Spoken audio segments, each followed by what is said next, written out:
Ladies and gentlemen, humbly I stand before you to discuss a topic that our society discusses in whispers.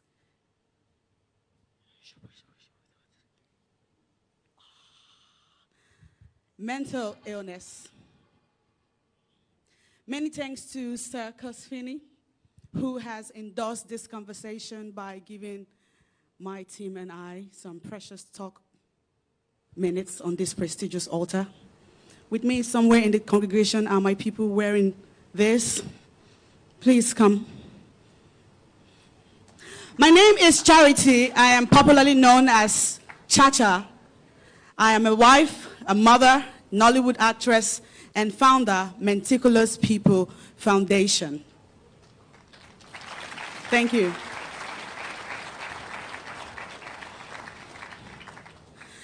I turned 35 4 months ago. But for 33 years, out of that 35, I had a sickness that I was unaware of. My parents were unaware. I was unaware. I interpreted most of it as who I am. My personality is who I am. But it goes beyond just who I am. In 2018, at the Ritz Hotel Enugu, New Haven, I was lodged in a suite with my husband and my 2 children at that time. And then one day, it happened. I went mad. Later on, I discovered it's called a maniac episode, but just like in the movies, I went bonkers, crazy. I began to throw away every of our belongings, clothes, shoes, bags, the children's toys. I vandalized the hotel properties. The suite in the parlor area had 3 large cushions. I ripped it all apart using a tiny knife. It was nothing but madness. That madness was contained in just that room by my husband, who was wearing only the clothes that he had on when I was throwing away everything. Same goes for my children. That incident was so intense that what I needed was a trip to the hospital. But I didn't go to the hospital because my husband and I, who is seated here with me, supported me. Can you please rise? We attributed it to demonic attack, voodoo, marine spirits, somebody or somewhere. Now, we kept saying. Oh, it's Nollywood. You know you can get really envious in that industry. Oh, it's my father and my mother. They never supported this marriage. Oh, I think it's your family. I think it's you, my husband. I think it's you. Because since I married you, my life just started going haywire. It was always one suspicion after another, one false accusation after another. I survived the Ritz, but I had yet another maniac episode in 2020 here in Delta State, Asaba. I was on the laptop writing script after script. Writing is my hobby. My husband was on his way to Lagos to sign a contract with our company, between our company and yet another production company. And before I could realize what was going on with me, I went mad again. And I began to destroy things around the house. I broke televisions, chandelier lights. I burnt all my clothes and my children's clothes. Just like I did in Enugu, I reduced everything that we owned to trash. And no, it didn't take one day. It was 3 to 4 days intense madness. On the 4th day, I didn't eat at all. I was only drinking water. I felt I had superpowers. I felt I was receiving a message from the divine. Or I felt like somebody was manipulating me because there was 2 entities all of a sudden. There was me watching me that couldn't stop that me in action. They had to bound me hands and legs to the hospital. And then I was still, just like in the movies, crazy. It was now at the hospital, First Delta American Hospital here in Asaba, that Dr. Isioma Okoba, alongside a psychiatrist, Dr. Nebe, diagnosed me of bipolar disorder. I had heard that name in the movie, but because I'm an actor, that name seemed fictitious. It felt like a name that they had to come up with to buttress a character or a characterization. I didn't take that news pleasantly because it was not a pleasant news. Because what do you mean? Do you know who I am? Chacha. I am way too beautiful. Way too talented. Way too brilliant to have what they call in my area a little bit of scoring. And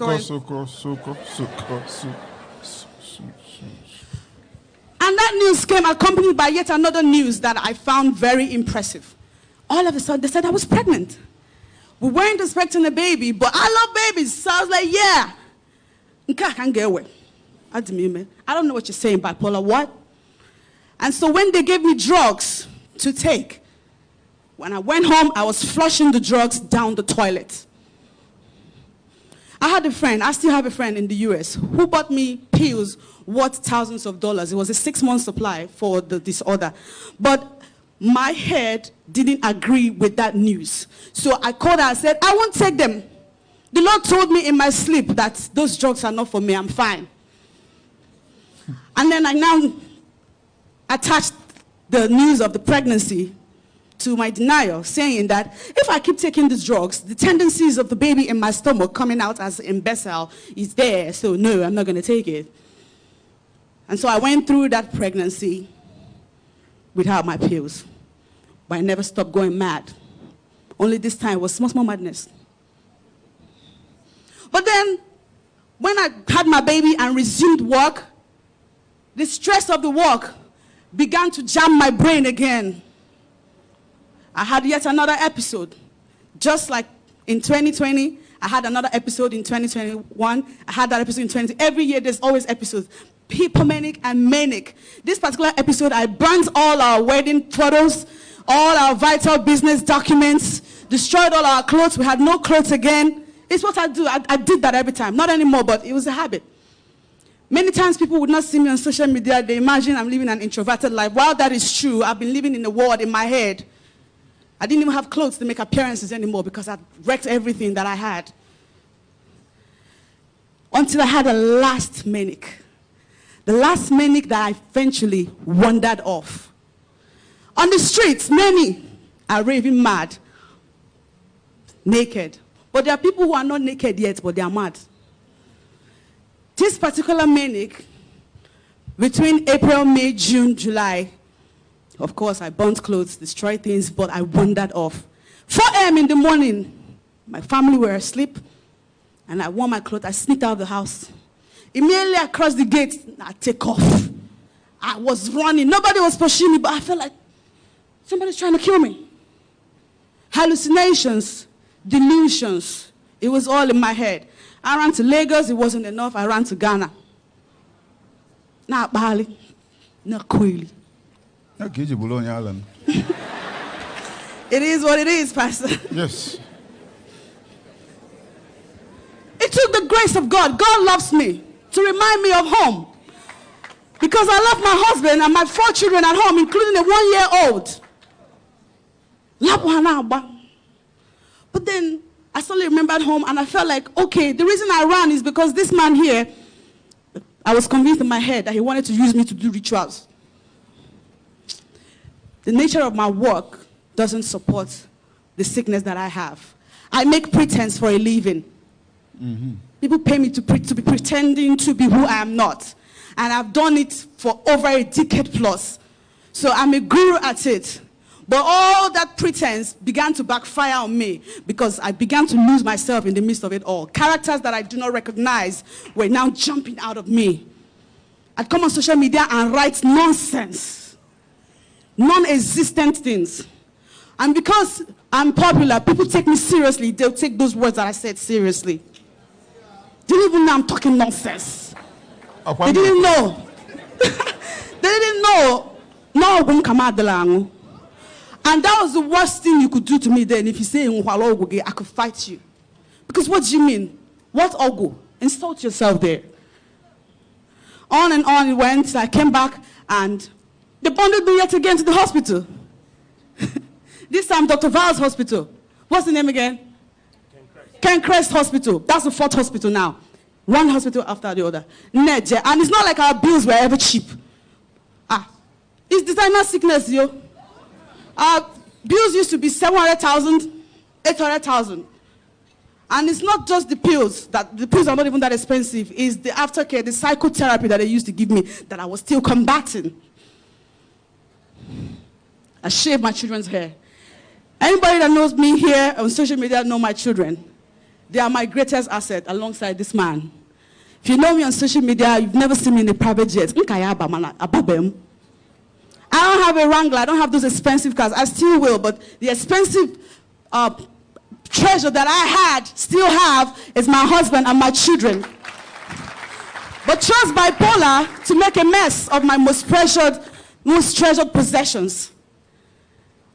If you're bipolar, when you're having an episode, your favorite things, your favorite people become your worst enemies, your worst things. It's two poles. It shifts from this pole to that pole, and it will stay there for a long time.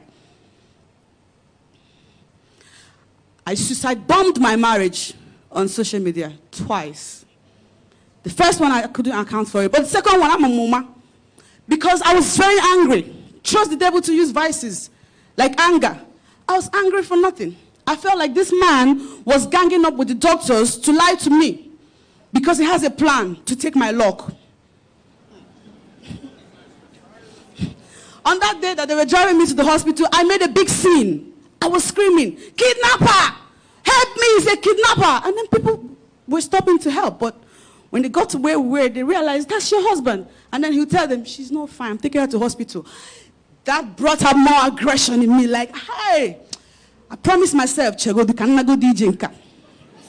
Can I go DJ hospital? I'll stop marrying you. So that you will not be bundling me to these hospitals that you keep bundling me to, and they will stop giving me these drugs that I hate. I went to the police. I petitioned against my husband to the commissioner of police. They made him sign an undertaking to stay away from me. Because clearly he was my biggest trigger. I left him, I left the children. I went to a hotel. I stayed in a hotel for 2 months. From there, I was going to work and coming back. One day, like film, I began to ask myself, I've been in this hotel room for long. Why am I here? Oh, wait a minute. I wrote some stuff on Instagram. Oh, man, I did it again.